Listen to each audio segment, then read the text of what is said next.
Привет всем! Люди в комментариях спрашивают, когда будет детальное видео про переделку торпеды Гелендвагена.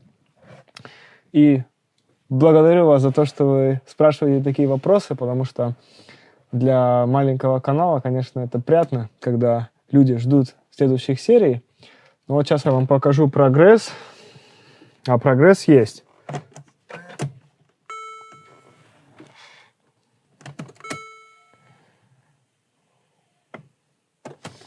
Пока ничего не выставлял, потому что, как видите, у меня еще не все сделано. То есть у меня тут новый руль, и прогресс идет, скажем так, полным ходом. Почти что каждый день немножко ковыряюсь, занимаюсь, но пока еще проект не завершил.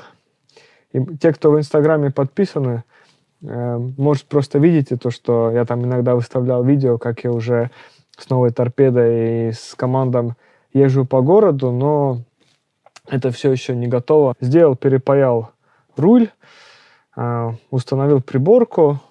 В принципе, команд рабочая. Сейчас частично уже часть этих кнопок работает, но пока еще не все. Не хочу ничего показывать, в чем я сам стопроцентно не уверен. Например, вот вчера занимался тем, чтобы все вот эти зазоры здесь идеально подогнать, потому что, не так просто, приходится тут внутри центральной консоли подрезать, подгонять. Процесс довольно-таки кропотливый, особенно если этим заниматься в первый раз. Но, как вы понимаете, сегодня я выпустил новый видос, и следующий план будет тогда примерно таким. Сегодня я покажу все порткоды оригинальных запчастей, для того, чтобы, скажем так, тот, кто смотрит, тот, кто хочет повторить этот проект, представлял и мог прицениться и найти какие-то оригинальные составляющие, типа команда, приборки, руля, блока, кнопок дифференциала, экран на команд. То есть на всем этим свои коды. Это все можно заказать, в принципе, по отдельности и собрать себе такой комплект. Сегодня мы это все детально рассмотрим. Я все покажу. Вот. Потом после этого пройдемся по всей проводке и разложим все элементы, поговорим о конвертерах, кто делает платформу, на которой можно сделать дооснащение старого гелика новыми оригинальными запчастями, кто пишет на него софт, где это все можно заказать и как это все подключается. То есть полностью пройдем по проводке. Будет понятно здесь в принципе, что делается. Это в старой машине делается еще отдельная CAN и LIN шина, и получается у нас как будто бы две машины в одной, и между ними адаптер, который реализует взаимную передачу данных из старого формата в новый и из нового формата в старый. После этого тогда можно будет, например, перейти к рулю, потому что для того, чтобы установить руль, это тоже не так просто, то есть пришлось попаять, пришлось полностью разобрать здесь электронику рулевой рейки, впаять туда новые подсоединения. Ну и также, чтобы поставить новый руль в старый Гелендваген или в любой Мерседес, нужно его еще механически дорабатывать. То есть можно будет детально пройти весь этот процесс. И после этого тогда уже, наверное, можно будет переходить к практической части, где я покажу, как вся эта проводка делается уже внутри Гелендвагена, то есть финальная часть это будет подключение этого всего так, чтобы оно заработало. Вот. И, наверное, может быть, еще отдельно можно будет сделать серию про гибридную торпеду, как сейчас здесь сделано, по реализации дефлекторов. То есть дефлектора, старые воздуховоды вживляются вот в эту новую панель. Вот. Здесь тоже не так просто. И это как раз то, что пока у меня отняло, наверное, больше всего времени, чтобы разобраться, спросить у более умных людей. Ну а сегодня тогда показываю оригинальные составляющие Мерседеса, чтобы переделать торпеду Гелендвагена старого поколения, типа 2008 года и ранее, в 2017 год. Так что поехали. И мы будем идти от более дорогих типов переделок к самым дешевым.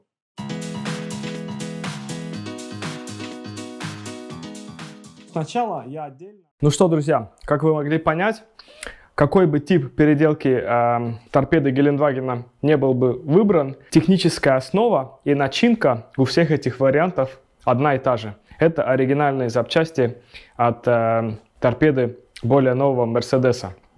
Давайте посмотрим на них. Главное сердце новой системы команд 5.1 – это головное устройство.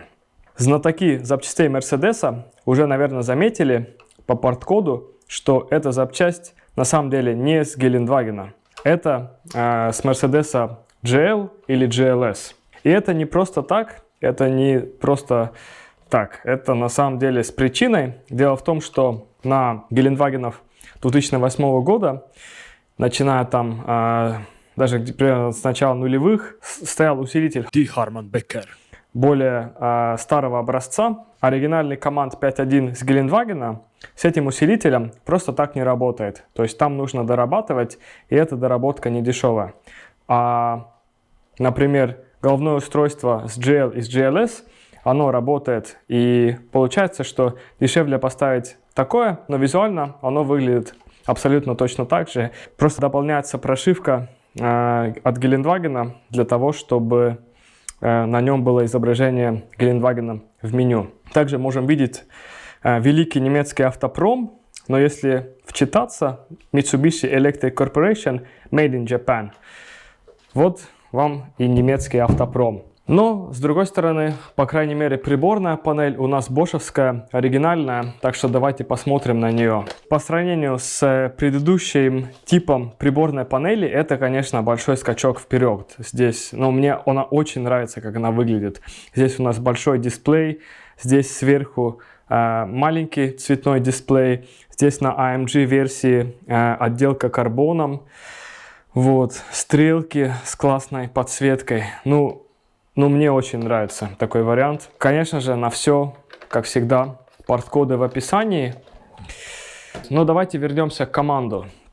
Дополнение к команду снизу – это OBF-панель, которая вот так сюда внизу вставляется. И у нас уже получается четверть команда. На этой панели, раньше эта панель была сверху на Гелендвагенах, теперь там с 2013 по 2018 год снизу. Здесь у нас подогрев сидений. Вентиляция сидений. Кстати, на любую машину, на которой перфорированная кожа, можно поставить aftermarket решение, можно добавить вентиляцию. Вот, сейчас поставлю сюда фотографию, покажу примерно, как это выглядит. Работа непростая, но делается. Просто к сведению. Потом ESP, аварийка и вот две таких интересных кастомных кнопки, которых в оригинале нету. Вот, кстати, оригинальные кнопки, вот кастомизированные. Это у нас опрыскивание водой заднего стекла. Это задний дворник. Потому что их в оригинале нет, поэтому делаются такие кастомные. И вот кнопка здесь, так-то это паркинг, но у меня это будет обогрев переднего стекла. Или, может быть, из этой кнопки можно будет сюда сделать какую-нибудь другую фигуру и изобразить рисунок поправильнее. Это такие маленькие детали. Это уже в течение работ можно будет доделать, переделать и допилить до конца. И вот самая главная фишка нового команда 5.1 по сравнению с 4.5, у которого здесь были выпуклые кнопки. Это большой цветной красивый дисплей. На 4.5 дисплей сам меньше, у него четкость картинки меньше и окантовка тоже не такая изящная. Вот, а так, обычная деталь, оригинальная. Идем дальше. Вот у нас кнопки блокировок. Вот, этот разъем, кстати, неизменный, наверное, уже 30 лет, если не больше. Вот, красивые, металлические, тоже мне очень нравятся, но эта деталь уже немножко доработана. И в следующем ролике, когда я буду детально показывать, как это все внедряется в Mercedes старого образца, я все объясню и покажу, почему тут такие грубые переработки. Этого, конечно, всего не будет видно. Вот, останется вот только вот эта часть с кнопками. А также для команды джойстик. ну, обычный мерседесовский джойстик, вперед-назад, влево-вправо, крутилка и нажатие вниз, плюс кнопка назад и любимая, favorites. Есть несколько разных вариантов, которые на Command 5.1 можно установить. Можно даже с тачем, где можно как бы пальцем водить и управлять. Но этот джойстик довольно-таки удобный, все с ним делается. И немножко по размерам этот тач не влезает в Гелендваген, поэтому сейчас выбор пал на такой. Вот. А также для того, чтобы можно было подключать смартфон, например, по CarPlay, это Apple'овский протокол, где приложения на iPhone уже выводятся на штатный экран Мерседеса без каких-либо андроидовских планшетов. Но для этого нужен USB-хаб. Вот он здесь. Ну и, конечно же, он сюда назад подсоединяется. Так что, ладно, идем дальше тогда к рулю. Это все-таки то, за что держится владелец. Может быть, это для кого-то самая важная часть. Вот, достанем подушку безопасности. Ну, как подушка безопасности достается, наверное, знаете, да, отверткой вот сюда так нажимается, и она выскакивает. Так, вот сама подушка безопасности перешита красивой, приятной кожей. И сам руль от S-класса. Вот здесь внутри под этой панелью электроника, здесь электронная плата. И для того, чтобы установить такой более новый руль, ну или вообще любой более новый руль на старый Mercedes, здесь есть ряд переделок. Во-первых, переделывается электронная часть. Тогда давайте сделаю, чтобы этот выпуск не перегружать, отдельный ролик про ретрофит рулей, то есть установку новых рулей на старые Мерседесы и что для этого нужно делать. Вот. А для этого нужно перепаять или переделать или поменять электронную плату здесь внутри и ряд еще некоторых механических доработок, чтобы он сел на рулевую рейку старого Гелендвагена, потому что просто так это не получится. Вот. Ну еще некоторые там сзади стилистические добавки. Вот. Поэтому это я тоже в отдельном видео покажу. Еще хотелось бы прокомментировать очень важную вещь. На старых Гелендвагенах и Мерседесах в целом раньше функция подогрева руля была более распространенной. А сейчас почему-то она очень редкая. И найти вот такой, например, руль даже с S-класса с подогревом совсем непростая задача. Приходится поискать. Вот. И для того, чтобы удостовериться в том, что подогрев есть, здесь нужно смотреть по пинам, есть ли на нем контакты под обогрев. Ну, в этом отдельном ролике про рули я, наверное, тогда отдельно просто затрону эту тему, и все станет понятно. Ну, а так, конечно, руль выглядит богато, красиво. Блин, мне очень нравится. Буду ездить, крутить, кайфовать. Ну, а в следующем ролике я уже буду показывать в деталях, как это все добро внедрить в старый Mercedes. И для этого нам понадобится еще целый длинный список разной электроники. Вот, но вы не переживайте.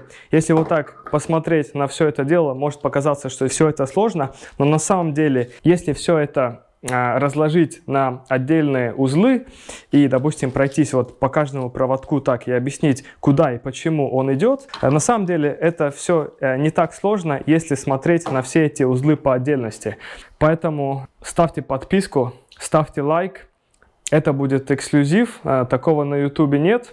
Поэтому я с удовольствием сам проделаю весь этот процесс для своего Гелендвагена и поделюсь с другими тоже. Ну, то есть, как вы поняли, для того, чтобы переделать Гелендваген, не обязательно ехать куда-то в установочный центр или в тюнинг-ателье.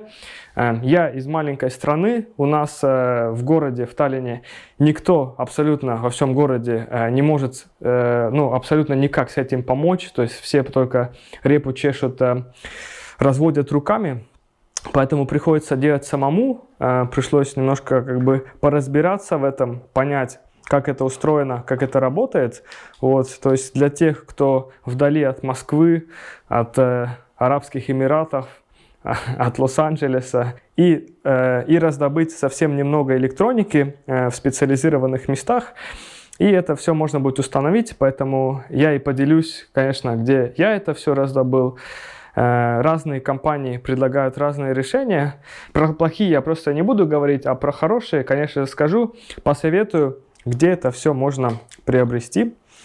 Вот. Ну а в плане цены вы, в принципе, уже поняли. Дальше уже будет практика. Так что подписывайтесь, ставьте лайк, делитесь с друзьями и увидимся уже скоро.